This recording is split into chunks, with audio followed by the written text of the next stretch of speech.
Solo queuing in this game is really hard. Solo queuing to Diamond is even harder. Throughout my couple of seasons of playing this game, I found a couple of tips that I'm going to share with you guys on how it actually is possible to get to Diamond as a solo queue player.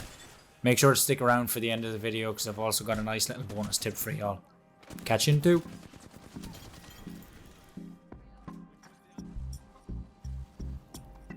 Let's get straight into it. Tip number 1 is picking your legend. And by this, I don't mean just pick the legend you like.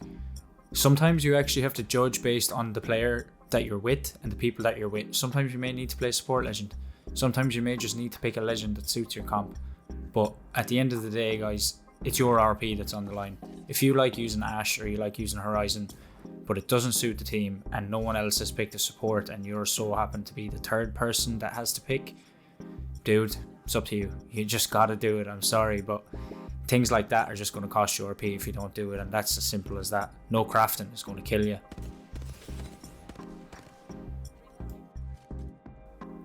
That brings us to one of the more boring tips. Tip 2, landing. This is basically just landing smart. Don't just full send unless you're in silver or bronze onto 5 different squads when you have no negative RP. Once you start getting into plat and gold, just be smart. Land at a POI with a lot of loot, or land at a POI where there's enough loot for you and another team to contest safely without being thirded. And that's the most important thing. Is there going to be enough loot for you and your teammates there? And also make sure to communicate to your teammates that they do need to split if you have the POI to yourself, because otherwise you're just going to hate each other after about 2 minutes into the game and the synergy is going to be completely gone for the whole team. Moving on now, we move on to tip number 3, which is going to be prioritizing your loot. Basically, think of a couple of weapons that you want to pick off rip and just stick to it. If you don't find them, have a sort of a system in place where if I don't find this, will I use this? So you're talking, maybe at the moment dual Mozams will be the first thing you look for, but if not, can you carry maybe a shotgun in the meantime so you can carry attachments for the time that you do get the Mozams? Or in the case of perhaps an LMG, similar. If you want to just pick up a light LMG when you're waiting to get an L-Star, that can work. Just don't sweat it over people saying, oh, I just need R3 flatline, or I just want a Volt. Always be flexible, but prioritize it in an order of what's number 1, what's number 2, and what's number 3. That'll allow you to be prepared, and that's one of the most important things when you're playing these games. It is ranked after all. You have to be prepared, you have to be locked in, and you have to be concentrated. You need to have a plan on what weapons you want to use, or what weapons, if you don't get those, what weapons are you semi-decent with, or otherwise just capable of using.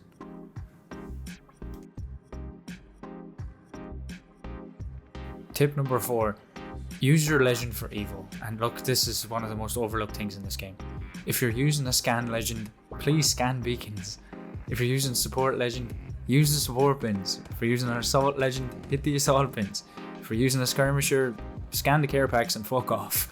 But for lack of a better term, use the legends the way they're supposed to be used. Gain the Evo, because some people seem to miss the fact, especially in gold and silver lobbies, that Evo differences make a difference in a gunfight. If you're on blue and you're fighting a team that's on purple, they've got the advantage on you no matter how good your positioning is. They can afford a couple of free shots. So at the end of the day, why wouldn't you take those free things that are being given to you in the game just for maybe a 2-second diversion from the plan that you were supposed to have in the first place? Gaining that extra advantage can win you gunfights, and it may gain you that RP that you've been crying out to get. Tip number 5 is probably the most underrated and overstated one in this game. That is communicate, man.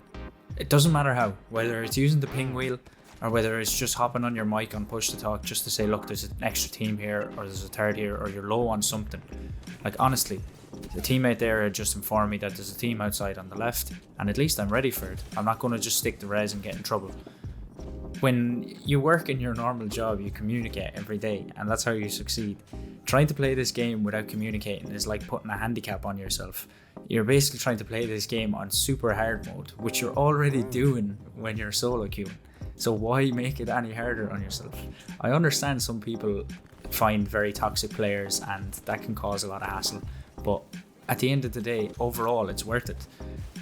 The most important thing is to decide amongst yourselves, whether it's across the text or across the ping system or across the voices, who's leading, who's going to set up, who's going to take control of it. If no one's going to take control, well, why are you even playing the game? But that's my point. My point is to ask these questions. Things like, does anyone need bats? Or I need bats? Or ping that you need heavy ammo. Instead of saying afterwards, oh sure, I had no heavy ammo. Just ask. The worst thing that can happen to you is someone says, no, I don't, sorry. And you may have to just go off path and go loot and find a bit more. But these things are so important, particularly in endgame as you get through the ranks up through plat. Without communication, when it's so tight, 4 or 5 teams in zone 5, zone 6, you're coming against teams that are sitting in discords, 3 stacking hard. Without that communication, guys, I'm sorry, but you're not going to make it as high as you want to. So my advice, check the ego, don't be afraid, talk to your teammates, whether it's over text, ping, or otherwise, just get it done and get the RP. Simple as that. You never know, you might find a new friend, you might find an e-girl, who knows? Tip 6 is one I just never get over with my teammates, and it's absolutely wild, and that's in zone 2, do not fight as best as possible. If you have to, do fight, but focus on rotation on zone 2. And the reason for that is the zone pulls so far away once it closes. You'll see in this video here now what I'm talking about. In 10 seconds, we will see that the zone is pulled basically to the far side of the map. If we don't focus on rotation, a team is going to get there before us and we're in trouble. Our teammates are communicating well here, and we are going to Valkyrie them immediately to cut off that rotation. By doing this, it allows us to gatekeep instead of us being gatekept. And the likelihood of a team actually being behind you already in zone is slim. And if they are in there and they've already been in zone, the likelihood is that they have worse armor than you because you've been fighting early on in the game and you're rotating in. That's the way it works in this game. You play gatekeep or gatekept. That's just the way it works. Everyone cries about third parties, but if you're the one gatekeeping, the likelihood is you can hold your position of power and you can basically choose if you get third partied or not. You can always disengage, you can always return to the fight, but at the end of the day, you're the one that controls how the fight goes because you're the one that's in zone. If that's ever cost you guys, or you didn't know that, let me know down below, and also let me know any tips that you have that helped you get to diamond, because again, not every season is easy. Sometimes I may need help as well. On to tip number 7, and this should be a non-negotiable. I see this so much from teams and from good players, but they still don't do it. Check your minimap, man. Just check where the zone is, check where your teammates are. Like in this case here, me and my teammates are pretty tight together, but how often is it that you think you're the one that's IGLing, you're running off, and before you know it, you're in a 1v3 and your 2 teammates are gone to the complete other side of the map because you've been busy just focusing on yourself. The other thing along with this, checking the minimap, is to also check your teammates' health when they're in a fight. You may not have direct line of sight of a team, but you can basically see which one of them you need to go help first, because one of them may be very weak or one of them isn't. And that's always very important. Being aware of your HUD is so important, especially again endgame, how many teams there are left, and again the big thing, as I said, the minimap. Like I'm using Ash here, you can see I can check the minimap, I can see depth boxes.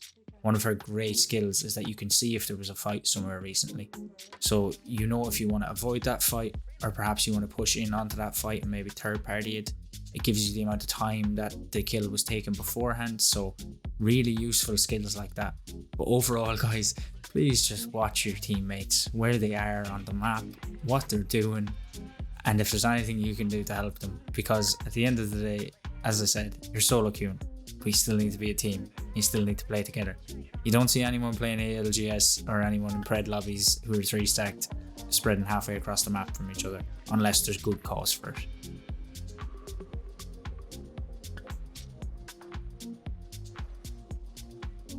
Tip number 8 relates to what I call the sunk cost fallacy.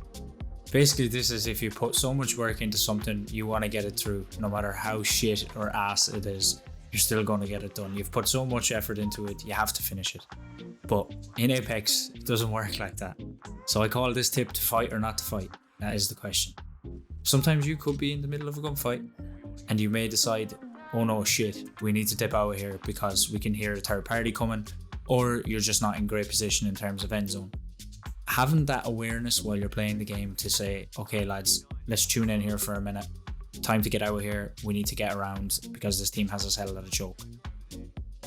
Even while you're rotating, you may see a team across the way from you who's also rotating in, but Is it in your best interest to actually fight them right now? More than likely not. You can probably get a better position. Check where you are on the map. Are you in a good position? Can you take the fight? If you can take the fight or you can get an easy knock, go ahead, go for it. But if you're not prepared and you don't think you're capable of getting first knock and finishing the fight quickly, it's not really worth it at the end of the day. As you'll see here, we see a team in front of us and the fight's kind of kicked off. We are safe in zone, so we are going to push through because we know there's actually a team on the far side of them. So things like that, just being aware, as I said, of what's going on around you. And that's what really wins you these games and gets you through into the end zone. See, as I said there's that team that was over there. I heard them, they flew down from the corner on the left hand side. So what we do is, instead of fighting the team over there that was on our right hand side, we've actually heard teams here who are fighting on the edge of storm, which in essence is absolute freebies for us, because why wouldn't it be? So these are fights that I've just mentioned. We say, yeah, we'll take this because there's no one that's gatekeeping us. We've cleared our back and this should be free kills, which if I could hit my shots, it was. Thankfully, as I mentioned, we did clear our back and there was no one behind us, so this fight is pretty isolated. And that's the great thing about this map, E-District. You can actually take these fights on the edge of zone because it's not likely that teams will end up coming into third. So we were quite lucky there, and that was a nice little swing. Got the one who tried to swing me on the door and we got through that. And as you see, teammates doing things like that, there's a little bonus tip for you. Take the shield out and drop your own shield. Give a free armor swap nice and quick for your teammates so that they can do it instead of having to hit a bat or hit the shield swap. And another tip, don't fuck up your Ash ult like that because that's an absolute disgrace on my behalf. Have to apologise for my teammates on the chat about it.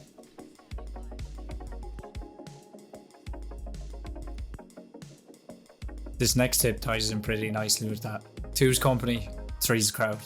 And in this case, you always want to be the 3. You never want to be the 2.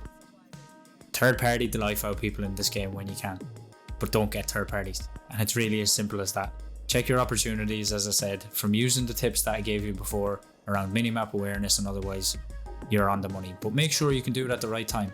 Like this team here, they would have heard us fighting on the edge of zone and they've basically came and they're like, okay, now we can definitely third this. But they've came so late to the fight, they're actually stuck with their back to zone while we have position on them, and these are a free squad wipe for us. So just be careful when you are third partying. Can you get there in time? Is it worth it? Has the team already looted? Has the team reset and are they ready to take the fight from you? If not, I don't think you go for it. But if you do think you can get there in time and the fight hasn't finished, well then, take the kills. But one thing you should always do, especially when you are going to third party a team or a fight, make sure you have the kill feed on. Not like me, I don't have the kill feed on. But make sure that you have it on and you can see if there's trades from teammates or trades from teams. You'll generally see that if you're looking at a fight, you'll have a fair idea. If you see a bang or something when you have streamer mode on, you'll know pretty quickly that there's been a trade that's took place, and that should be your cue to basically go in, because at the max then it's 2v2 and you have a full squad of 3. So if you get your angles right, you should be able to get some free kills. And also don't let rats go, like this guy. This guy, for some reason, I think he's went and got himself a Kraber and the loot got to him and he's going to die for it. Don't be that guy. Always stick with your team, just like I said. Tip number 10, don't be afraid, or just don't be a bitch. If you can take the fight, just take it. It's too many times I see people, especially lower level players at these games, running away and just being scared because they're like, oh, we'll get placement. Kills matter in this game, lads, and the only way you're going to get better at a video game is taking the fights. It's as simple as that. If you don't take the fights, you'll never learn, because all that happens is a team on red armor like we are here just runs up on you and absolutely steamrolls you, and what do you get from it? Absolutely nothing. So as best as you can, I know pubs isn't the best place to do it, but at the moment that new game mode, the revive game mode and the knockout game mode, use them to your advantage. Learn, get better with your legends, but please do not be afraid to take a gunfight and a 1v1. Don't be like, I need your help, because all you're doing is you're throwing your teammates off, and that's never going to be good for anyone.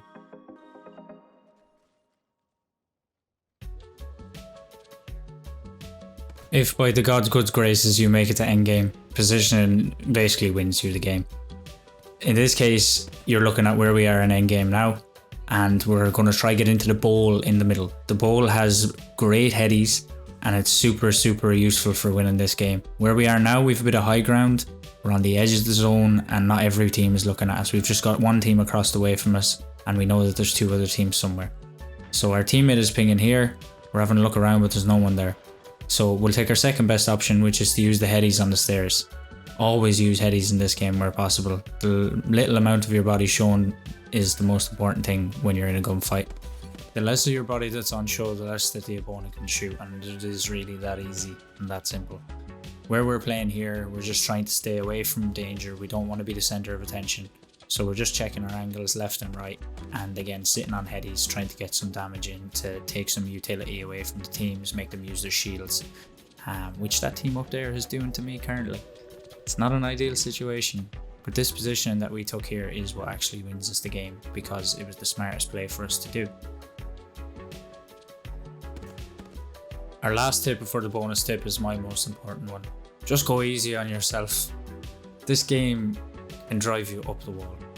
And you're playing it on hard mode while playing ranked when you're solo queuing. I know sometimes it's not by choice, or sometimes it is if you're some sort of lunatic like me. I do have friends that play this game. Not as many as I would like, but I do have some. But please go easy on yourself. Take a break when you have to. If you're having a couple of bad games, sit off. Go back, reflect. What could you have done better? Was it your fault? Was it your teammates' fault? Did it really matter? Was one team just better than you? Ask yourself questions on how you can improve in the game. But overall, just go easy on yourself. I know it's a cliche, but at the end of the day, it is only a game. If you're like me and you're above average or average player, you're not going to make this your day job. You're probably just doing this for fun. So remember, go easy on yourself. Enjoy the game and enjoy the journey and enjoy the things that you get from it. If you take all of these tips that I've given you today, you should definitely be able to reach diamond either by this split or next split. Just be careful right now, there's a lot of cheaters in plat, and I can tell you that from my experience. Beware the default Pathfinder skins. They are the most scary legend in this whole game. And that is 12 things that I wish I had knew before I solo queued to diamond in Apex Legends. Guys, thank you as always for watching this video. I'm going to let this end game of ranked play out and you're going to see how chaotic even gold lobbies were at the start of this split.